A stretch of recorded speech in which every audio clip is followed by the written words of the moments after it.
Hello everybody, welcome back. This is MCPE REDSTONE, and today we are going to be talking about a very cool video. Today we are doing something that has been much requested, because one of the most requested things in the comments has always been make a automatic farm on this, make a farm on this, make a farm on that. And I have been doing them over the couple of months that I've been doing this channel, and I've been doing them, a lot of farms basically. And in this video we're going to be going over the top 5 automatic farms that you should check out and try to build for yourself, especially if you're in survival. These farms are going to be very crazy and very amazing in order to give you awesome resources in your survival world, or just try it on creative because it's just fun to build. So without further ado, I'm going to go straight into the first farm, so let's get started.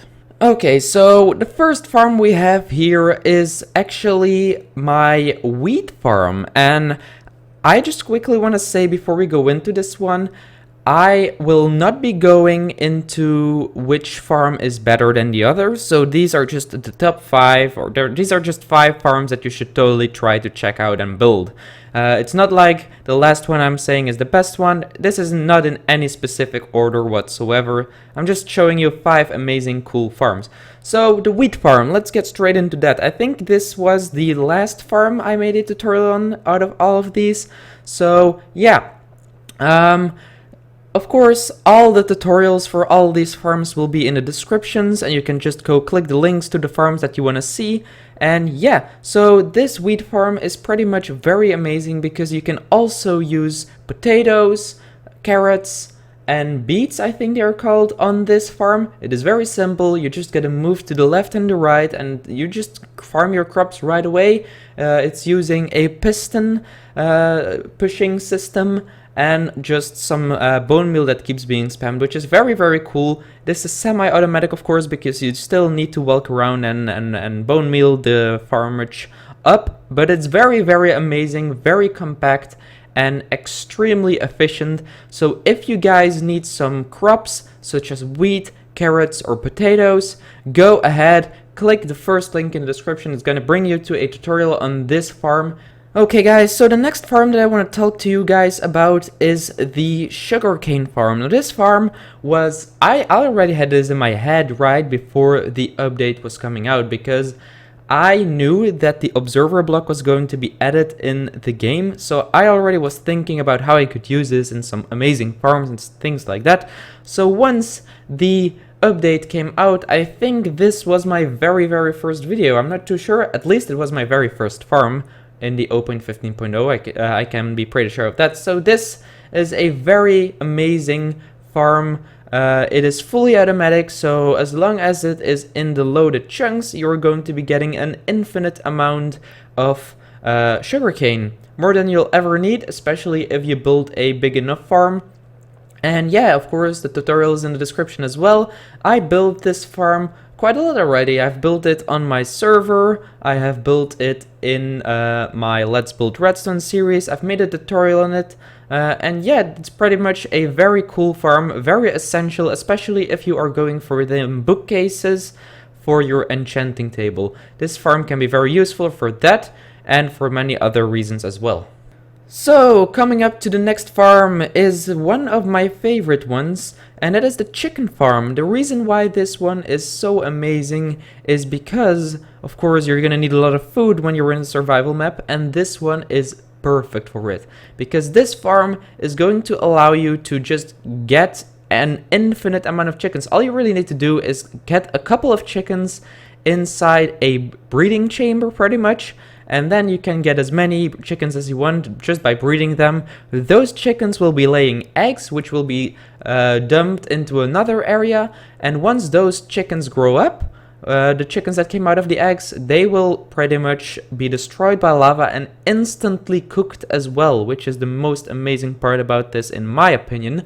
So you pretty much get an infinite amount of feathers and cooked chicken, which is pretty cool, very amazing little design. I've got to give credit to Xizimovoid in the tutorial that I've made, but of course if you want to check that out, the tutorial, it is also in the description.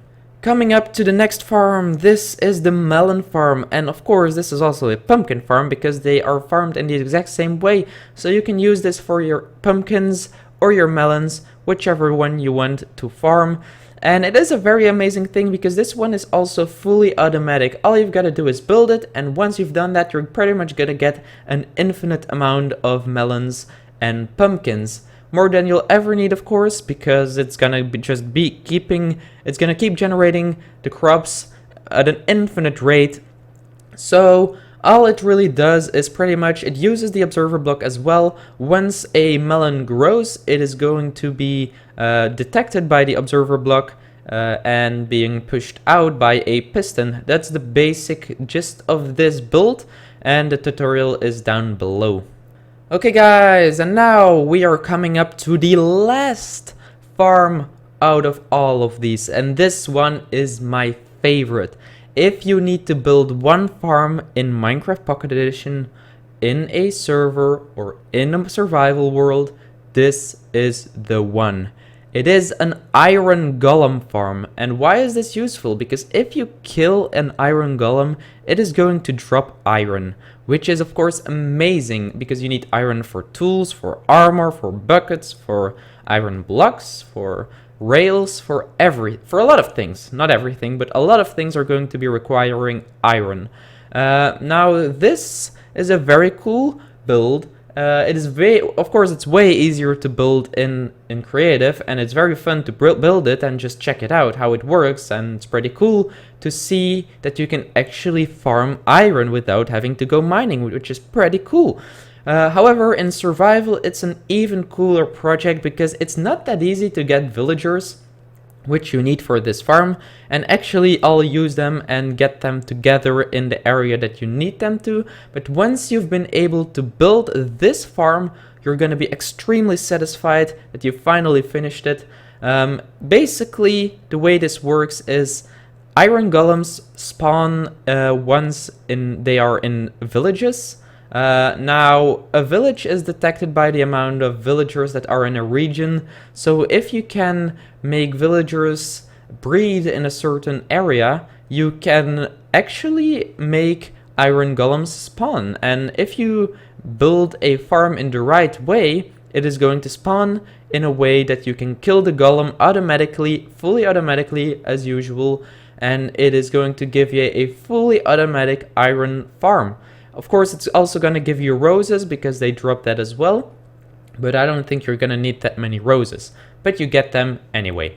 So, of course, if you want to be seeing a tutorial on that farm or any of the other farms that I've been talking about, make sure to click the links in the description. They're going to bring you to not only a video for every single one of these, but there's also going to be a link of a playlist with all my Minecraft Pocket Edition redstone farms. So if you just want to go ahead and click that, then you're going to be able to see all the tutorials that I've ever made on Minecraft Pocket Edition farms, and they're all going to be automatic or semi-automatic. So yeah, if you guys want to check that out, make sure to do so. Links are all in the description. If you did like this video, make sure to leave a like, comment, and subscribe. I would love it if you guys could give some amazing feedback. I know you guys always do. So yeah, that's pretty much it for this video. I hope you all have a great time, and I will see you all in the next one. Goodbye.